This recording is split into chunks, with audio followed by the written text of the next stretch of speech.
Well, hey guys, Ralph and Wanda here on our second round trip from Corpus Christi to St. Louis and back in an auction vehicle. This time we are in a 2005 Lincoln Aviator. An Aviator is similar to a Ford Explorer. It's a mid-size SUV. This is a truck-based SUV, so they're a little bit more rare. I guess you could say they're a dinosaur these days because I don't think they make a mid-sized SUV that's truck-based. And the good thing about being a truck-based SUV, it can pull a lot of, it can tow a lot.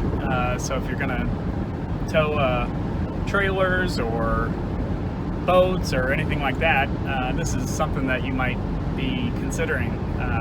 The only other things are full-size SUVs like a GMC Yukon or Escalade or those type, or Ford Expedition or Excursion. That's even the bigger one.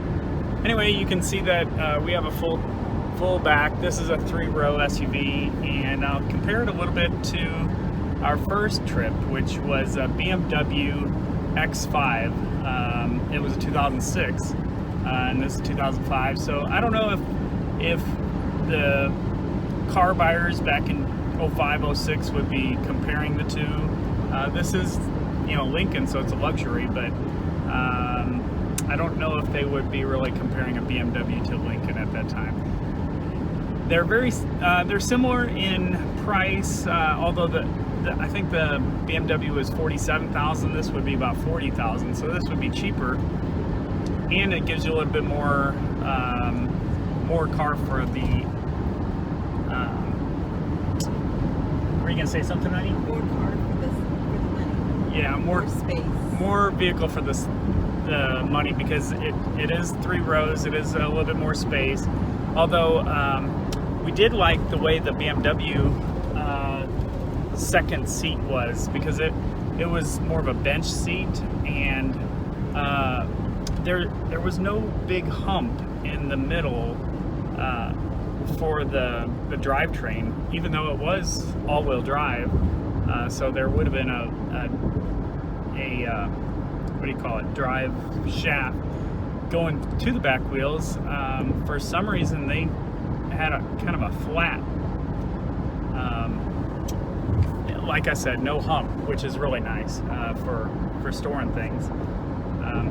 This does have the entertainment system back here as well. The BMW didn't. It had a full panoramic sunroof.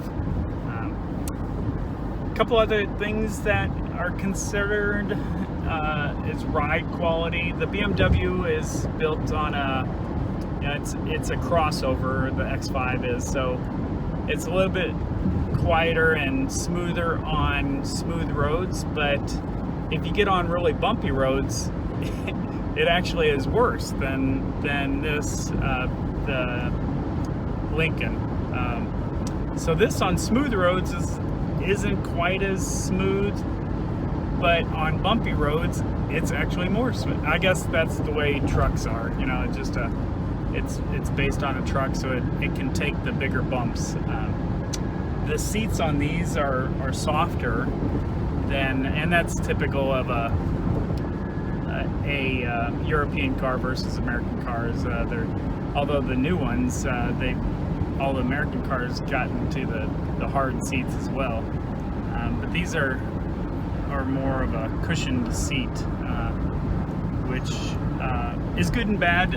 Wanda had mentioned that the driver's seat is a little smashed down on one area, so that's what'll happen on a cushioned seat. The cushions wear out. But this does have 170,000 miles, so it's not too bad to replace a seat at 170,000 miles if you wanted to. I mean, it's okay. It's I would live with it if it was going to be my vehicle. I would live with it. I would fix. There's one thing that the seat adjustment doesn't work. These tilt up and down, back and forth. It 6-way adjustments. So 2 of the ways of the 6-way adjustments don't work, but I would definitely fix that if it were me. And I've tried to at one point, but haven't figured it out yet. So the motor turns, but it doesn't move the seat. So I'm still working on that. Although I do have somebody that's already interested in buying it as is, so I might not be able to get to that. A couple other things I wanted to point out. This one, believe it or not, this one has, in my opinion, better material than the BMW, like the soft, what is dashboard, yeah, and these panels are actually in better material than the BMW. They're in better shape now, and they feel a lot better. The BMW was more plastic, and it broke in several spots, like down here. I don't know if you can see that. The only thing I don't really care about as far as material-wise in this Lincoln is this silverish stuff is stained, and I can't figure out how to clean that. I've tried all kinds of cleaners. It just doesn't clean. I don't know why. But other than that, everything works on this, other than that seat over there. And it's been a really reliable car for us going back and forth with 170,000 miles. So this, in my opinion, is a really good deal. It's a really good value. The BMW, you have to spend more to get one of those X5s, and you'll probably spend more on repairs because it had some issues, like a door handle that broke, a window regulator that broke. So this one did have a broken window. I did have to replace that driver's side window, but that was, somebody actually breaking it somehow. So that's the way it was at auction. How about you? Any other comments or observations? I like how high this sits up on the road, so you have good visibility. Yeah, that's true. The visibility in here is really wonderful, and it handles very nicely on the highway and in town too. Even though it's a big vehicle, it drives really well.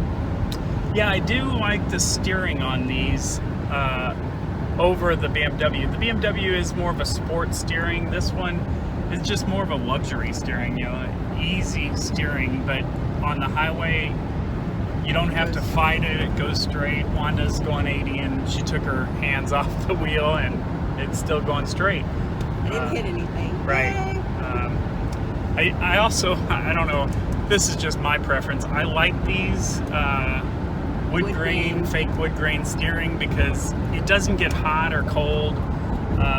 It feels nice to grip, whereas the BMW had the leather all the way around. And the leather gets old and cracked, just like this one. That one had cracks up at the top. And that one only had 100,000. No, it didn't even have 100,000. It had 95,000 miles. So it just didn't hold up as well as this. And but it still is more expensive. So, but one more thing about the cost of ownership, I was calculating out how much gas would cost. This one is a big V8. It's a 4.6 liter dual overhead cam, which that was the only option, the only engine option for the Lincoln Aviator. It's actually some people call it a Cobra motor because it came out in the Ford Mustang Cobra and also the Lincoln Mark 8. So this is only 3 vehicles with the same dual overhead cam 4.6 liter. Anyway, it's a powerful engine, but it doesn't get get the greatest gas mileage. It's about an average of 14 miles per gallon is what we've experienced. Whereas the BMW that I was talking about that we took up, it was a 3 liter, so there's a lot of engine choices in the BMWs, and it was that inline 6 3 liter, which I like. It's a very torquey engine and still has good power. And it got about an average of 20 miles per gallon, but it does require premium gas. I just calculated it out. This one would cost you about $1,400 a year, or $1,350 I think it was, and whereas the other one would cost about $11.50. So you're saving about $200 a year on gas with the other one. However, you don't get the third row, and you don't get the towing. That one didn't even have a tow package on it. You can add it. One other feature I just realized that this had, well, not realized, but I saw this before, but I like these little hideaway cupboards in the door. It's like you can open it up, put your cell phone in there, put your wallet, so you don't want to sit on your wallet or whatever. So, well, there you have it. If I think of anything else, I might add to this video. Well, I did think of a couple things. I didn't get to show you anything about the BMW since I already had it sold.